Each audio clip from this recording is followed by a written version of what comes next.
website, okay?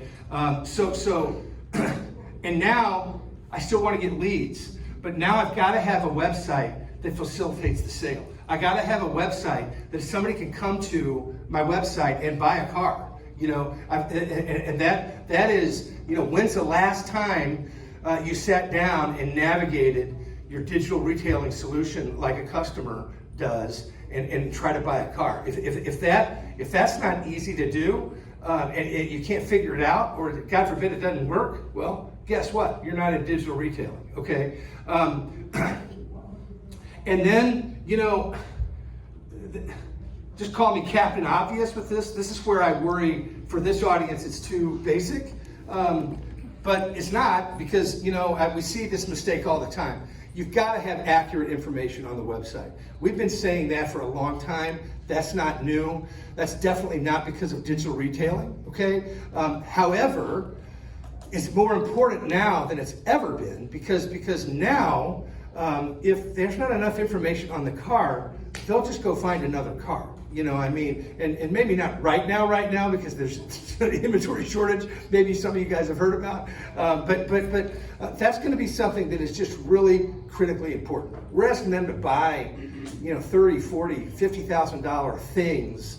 Who would do that without a thorough, accurate, easy to consume information with pictures and videos and optional equipment? And if you've got to be an FBI detective to figure out if the car has leather interior, something's wrong with the website. So I think that's really important today, and now more so than ever.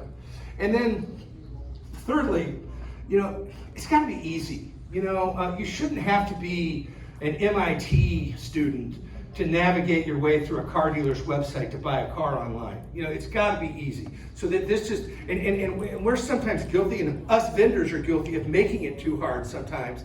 But that's something I think I've really got to manage. And the only way you're going to find that out is trial and error and think like a customer and see how it's working.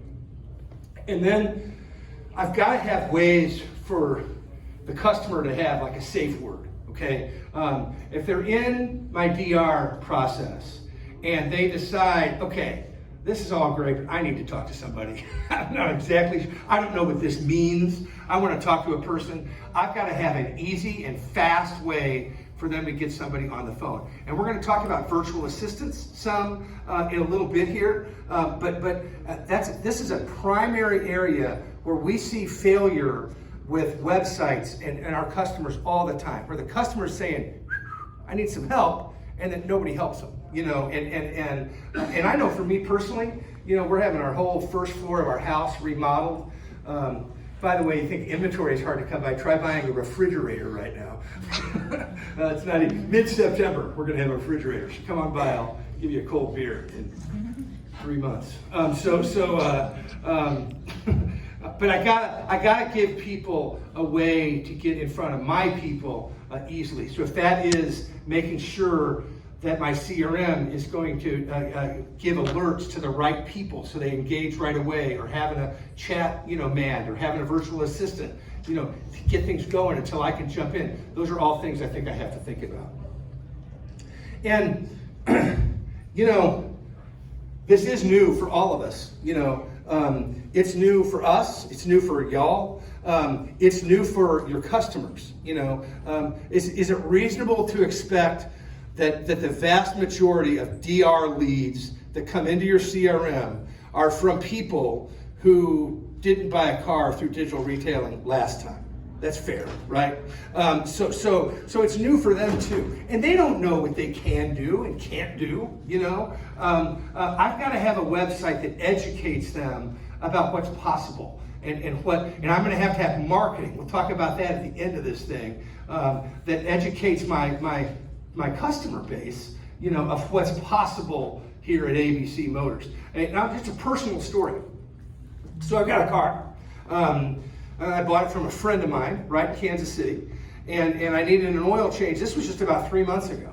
And I went on the website to book a service appointment. I'm thinking, okay, when am I free? I'm going to need 15 minutes down there and 15 minutes back, and maybe an hour in the store. And so I'm probably going to need a 2-hour window. and I'm like all you guys, 2 hours don't just grow on trees for me during Monday through Friday. So I'm thinking maybe we got to do it on Saturday. So right on the service website, there's a link telling me that they're going to come pick up my car and bring it back to the dealership and service it and then haul it back to my house. I didn't even know that was something he did, until I got on his website. So I clicked on it. I came and got my car. It was the best experience ever. Now, he got me for a rotation, and I probably spent a couple $100s with him. But it was just a great experience. And I don't think, in fact, I was having lunch in the exhibitor hall, and they called me. They've got my car. There was a warranty concern on one of the computer things, and I had them come get it right before I came to Tampa. They fixed it, and they're bringing it back to my house this afternoon. I may never go back. And I wouldn't have even known about it had it not been for his website. Okay, so why do all this? Well, I'm going to make the argument that you have to, but early on here, and it's not that early on. I mean, we've been, as you can imagine, the digital retailing interest in those tools, really spiked last March and April. There's a lot more dealers using this now than we did this time last year, and so. But what we're seeing is gross profit is increasing. We have a shrinking margin business we've been dealing with that for a very long time, right? And I was worried, like many of you, I'm sure, is holy cow, how are we ever going to make any money if we're doing this? If we can't get them in our store and with our people, we're never going to make any money. Well, the opposite has been true. Dealers are grossing more now, and particularly in F&I, than traditional car deals. And I think we're going to see that for a while to the dealers that execute exceptionally well. The other benefit of getting more of your customers through digital retailing is you'll get more accurate data. You're going to get better data from your customers, almost for sure. There ain't anybody going to have to ask them for an email address or a phone number. In fact, it's just going to automatically populate into the forms they fill out. When I go on websites and I fill out a form and I first name, I put M-A, and then a thing pops up, I click on my name and boop, it fills everything out, right, magically. So that's the way they're going to be filling out forms on your website too.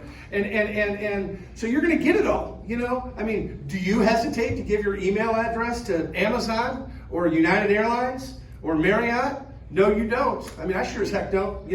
So you're going to get more thorough, more complete, and above all, more accurate data. And you don't have to be a marketing genius to understand how valuable that is, right? If we've got more data, I can send more emails and text messages because I'm going to get cell phones every time. And it allows you to use that, to market to the customer, forever.